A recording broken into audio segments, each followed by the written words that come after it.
Hey guys, welcome back to my channel, and I'm back again with another really interesting coding interview question video. And in this video guys, we are going to solve a hard level question of Leetcode, question number 124, binary tree maximum path sum. So without wasting any time further, let's get started with the problem statement. So basically guys, problem statement says about a definition of a path. What is a path in a binary tree? A path in a binary tree is a sequence of nodes where each pair of adjacent nodes in the sequence have an edge connecting between them, right? So for example, you can see in this case, these are the two adjacent nodes, right? So 2 and 1 are the two adjacent nodes and there is an edge connecting between them. So basically the path starts from 2, goes to 1, and then there is an edge connecting between 1 and 3. So there could be a path from 2 to 1 and then 1 to 3 and 2, 1, 3. So this is the whole path, right? Now this becomes my path, and now let's go read more of the problem statement. Another thing what this is saying, that a node can only appear in the sequence of the path at once. Okay, so for example, if my path goes from 2, 1 and then 1 to 3, I cannot go back. I cannot go back to 1 and then go back to 2. I can't go back in my path. There has to be one node appearing at most once in that path. Okay, and then the path does not need to pass through the root. So here I am doing that. Here it's a very simple tree. So the path is passing through the root node, which is node number 1, but it doesn't need to be like that, right? Next thing what this is saying is that the path sum of a path is the sum of the nodes values in the path. So as we were discussing that this is a path 2 to 1 and 1 to 3, and if I want to find the sum of the path, I basically am going to add all the node values in the path. So 2 plus 1 plus 3, that becomes 6. And this is the path sum of this whole binary tree. But now given the root of a binary tree, we want to return the maximum path sum of any non-empty path. So in this example guys, this is a very simple example that we have to return the path sum of any non-empty path. So you can see here that here there are basically 3 paths that can be created, right? One path is going from 2 to 1. So this is one path. Another path is going from 1 to 3. This is one path. And one path is 2 to 1 and then 1 to 3. This becomes one path, right? Now consider this, that I have got a root node and 2 plus 1 is 3. 1 plus 3 is 4, right? But if I do 2 plus 1 plus 3, that becomes 6. So my maximum path sum is actually 6 because that's the highest value of all the paths, right? Now let's go to another example. Okay, now in this example this is a bit different, because remember in the problem statement it was said that it is not necessary to actually include a root node in your path. It's not actually necessary to include a root node in your path, right? And in this case you can see that the root node is having a negative value. In this case guys, you can see that if I take this root node in any path, so let's say if I take my path 9 to minus 10, minus 10 to 20, 20 to 7, or if I take my root node again saying 9 to minus 10, minus 10 to 20, and then 20 to 15. If I take any of these paths, I'm 100% sure that the total sum of these nodes in the path is not going to be the maximum path sum that we can achieve. Here you can see that if I don't consider the root node in my path at all, and so obviously guys you can see that if I don't consider a root node in my path, the left subtree is completely on its own. Okay, so this left node is completely on its own. So one path could be only number 9, okay, because now there is no path, so only number 9. And another path could be if I take this 20 as my parent node. So now there are the paths that can be considered are 15 to 20 and then 20 to 7. Now if you add the total path sum, what does that come out to be? It comes out to be 42. Okay, so this is a very important thing guys, that few things that we need to remember here, that first of all, a path is going to be sum of all the nodes in a sequence where you can connect each and every adjacent nodes within edge. Okay, so for example, in this case I cannot say if I if I don't consider this minus 10, I can't say that there is a path between 9 and 20. Okay, there is no path between 9 and 20 because there needs to be an edge connecting between one. So that's the first thing, that you can only construct a path if there is an edge connecting between them. Secondly, all the paths that you can create, find out the maximum path. And thirdly, it is not necessary for you to have a root node in your path. Okay, so these are the things that we have to remember. And also one more thing, that you cannot go back in the path. You cannot count a node again. So I cannot go 15, 27 and then 20 again, or 15, 20. Yeah, so you can't go back. Okay, you can't count a node twice. Now let's see the constraints. The constraints are that the number of nodes in the tree is in the range from 1 to 3 into 10 to the power 4, and the node value goes from minus 1000 to plus 1000. Okay. So now we know about the constraints. Now, given this complex example, which is example number 2, let's try to come up with this solution approach. Okay. So here is the solution approach. Okay. So what do we have to do first? The first thing, guys, that we have to understand in this particular problem is some sort of base solution, right? Like, for example, if I don't have any nodes, then what I'm going to do? Okay, so let's say if my root node is equals to null, then what I'm going to return? Okay, so if my root node is equals to null, then basically nothing. I'm just going to return 0. Okay. So that is my base condition. Let's get that out first, because once we are done with the base condition, then it becomes easier for us, right? I was trying to increase the font just for better visibility. But let's go to the next step. Now try to consider this thing, right? Let's say that you have a binary tree like this, right? Now consider this thing, that you have minus 10 here. Let's assume that I am considering let's assume that this is not, let's assume that this was not negative 10, this was positive 10, right? Let's assume that this 10 is actually positive, but the 9 actually is negative. So this is, imagine that this tree is minus 9, 10, which is positive, and then 20, right? Now think about this in this situation, that if you have a left subtree which has a value that is negative. Okay, so let's say my left subtree, the total path sum of my left subtree was coming out to be negative, or the maximum path sum of my left subtree was coming out to be negative. Would you ever consider that left subtree? And the answer is no. The answer is no, because if you add any negative number into any number, either negative or positive, your answer will basically gets reduced. So the first thing that we have to consider is that do not add any path sum which is actually coming out to be negative. Okay, so what we are going to do, now we know that if the root node is null, we return 0. So this root node is basically what we have calculated. Now we have to find out if the left subtree is what is the maximum path sum of the left subtree. So what we are going to do, we are going to find out the maximum path of the left subtree, where we are going to just pass in this same function, the recursive function, but here we are going to pass the left node. Okay. However, we will not consider this path sum for our calculation if this is negative. So what we are going to do, we are going to create a max function, and we are going to find out that if the sum of the maximum path sum of left subtree is negative or not. If this is negative, we will not consider it. We will just consider then the left sum as 0, because we will consider that there is no left subtree for us in that case, right? And if it is positive, then definitely we will store that in our left sum variable. Okay.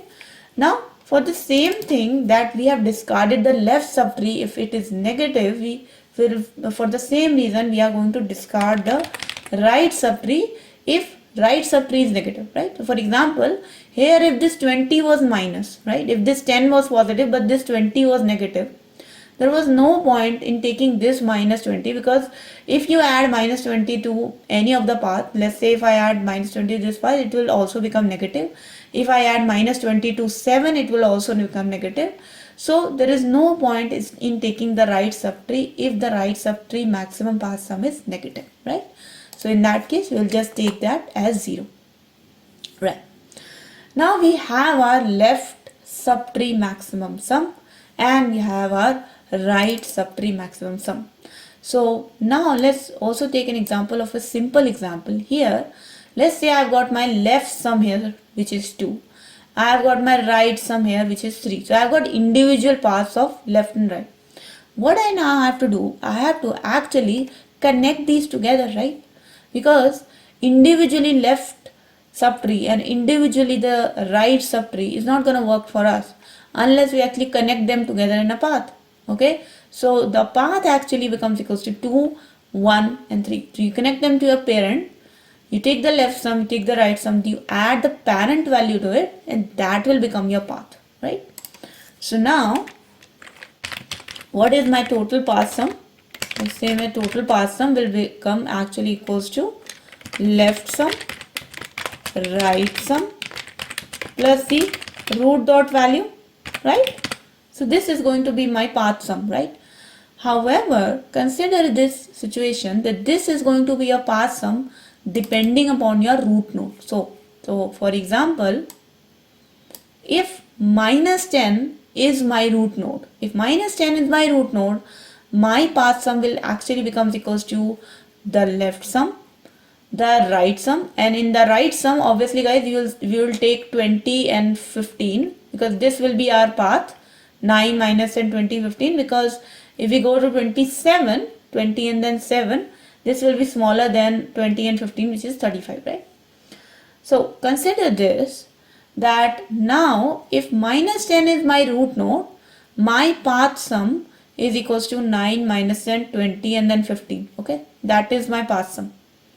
But if we do not consider this root node, let's say if I don't consider this root node and I take the next parent node as my root node, which is 20 as my root node, then my path sum becomes equals to 15, 20 and then 7. Okay. So here this path sum, which is for the current root node, you cannot take this path sum as your result, guys. What you have to do, you have to actually declare a global variable called as result, and this result is going to store all the path sums taken for each and every root node. Okay, but what's gonna happen is that this result will only store that path sum for that particular root node which has the maximum path. Okay, so every time you will calculate the total path sum, which is left, right and root val, you are going to compare that with your result. Okay, you're going to compare the current total path sum which is stored into the result.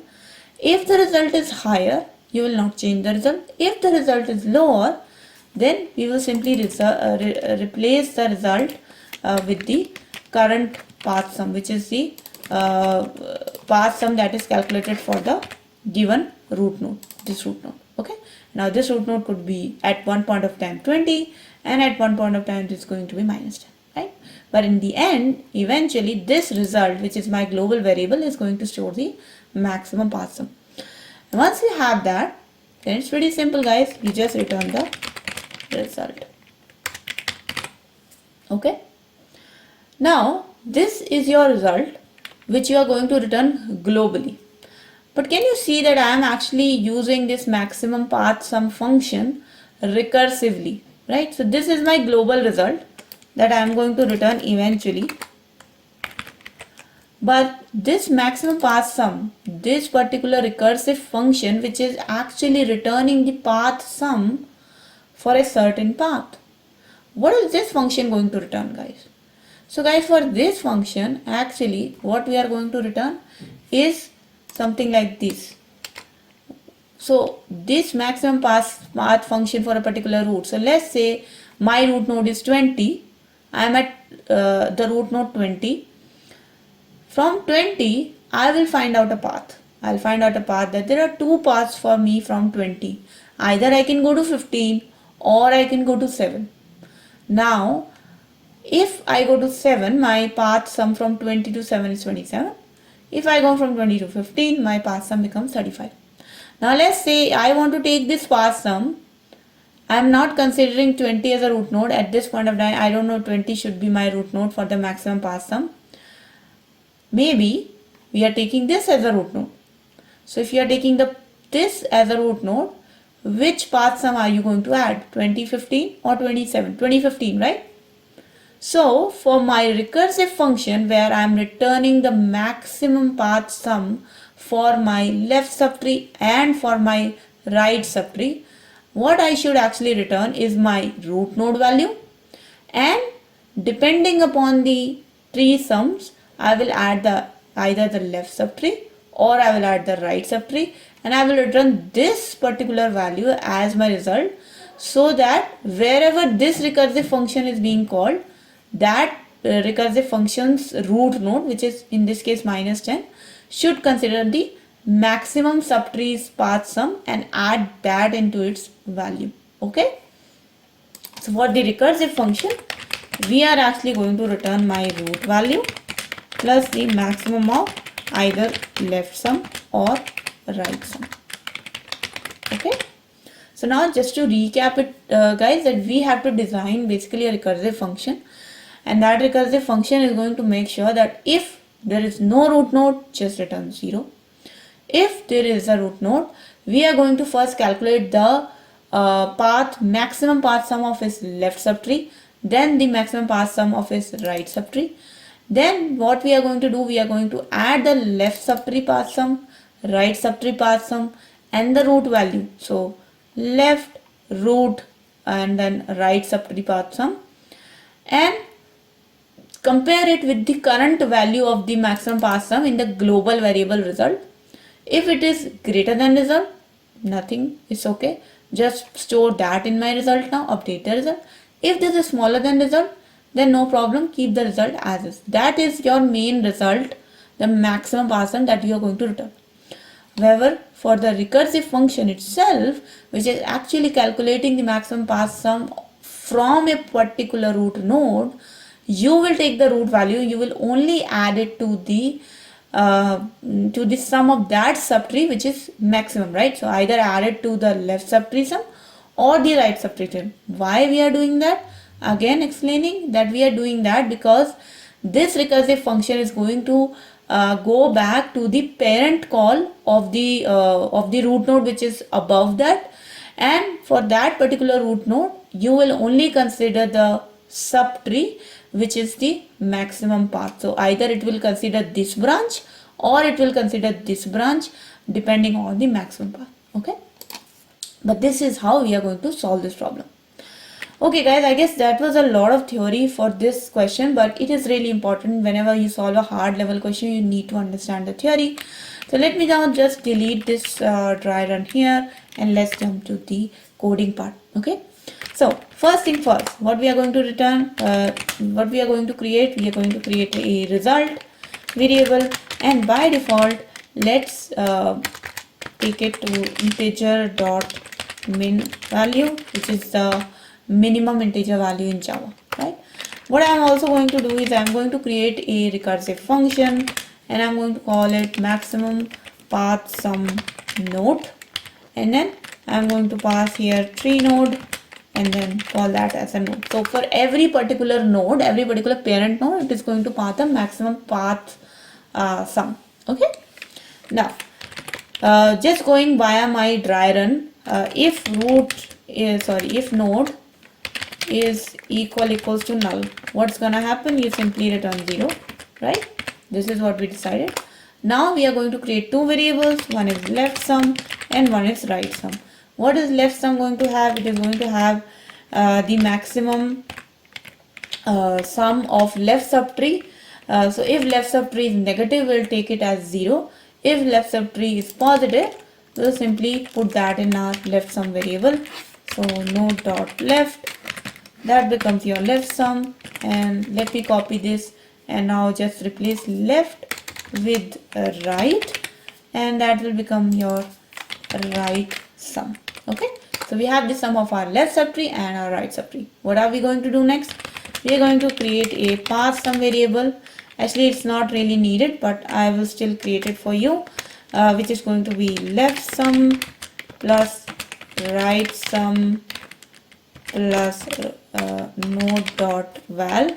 You don't really need to create this variable, because you can directly do it something like this, where you can do result becomes equals to math dot max result and then path sum. And what I could have actually done is just not take create this variable, but just take this and replace path sum as like that. But just for clarity, let's keep the variable. So now my global result is actually updated. It's time to return the value from this recursive function, so we can actually calculate the left sum and the right sum for our parent root node in the in the upper part of the tree. So return root dot val, but this time we are only going to add the tree or the branch which has the maximum sum.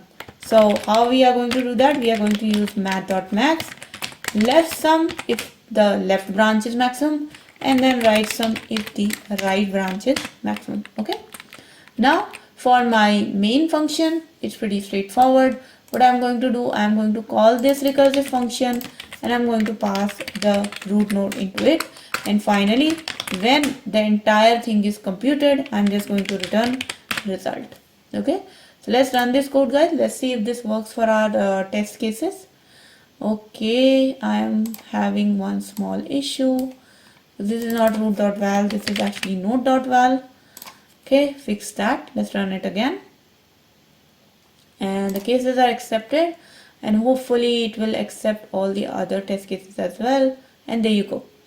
Okay, so that was the solution, guys. Let's talk about the time complexity. So as you can see, guys, that our tree can have basically n nodes, and we are actually creating a path from one node to for all the nodes, and we're going through each and every node. We are adding their values. We are basically visiting every node once. So that's why the time complexity is order of n. Keep that in mind, that we are visiting every node once. We are not visiting any node twice, because we don't want to count any node twice. Okay, so we are visiting every node once, and then we are just calculating the sum and returning it. But because there are n nodes, we can say that it's like a tree traversal. Okay, now talking about the space complexity. So again, I will say the same thing, guys, which I always say in the tree traversal programming questions, that do not say the space complexity is order of 1 just because we are not creating any extra data structure. No, that's not the right way, because this is a recursion question. Recursion, whatever values that you actually pass, they they always get stored in the stack, and then they get pulled out of the stack once we get out of the recursive function.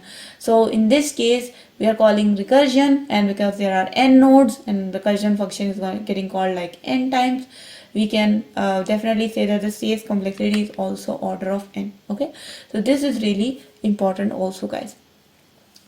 But anyways, that was the solution, guys. This was our first hard double question on this channel. So I hope you guys enjoyed the solution, and I hope you learned something from it. If it did help you in any ways, guys, then please do not forget to like this video, share this video with your friends.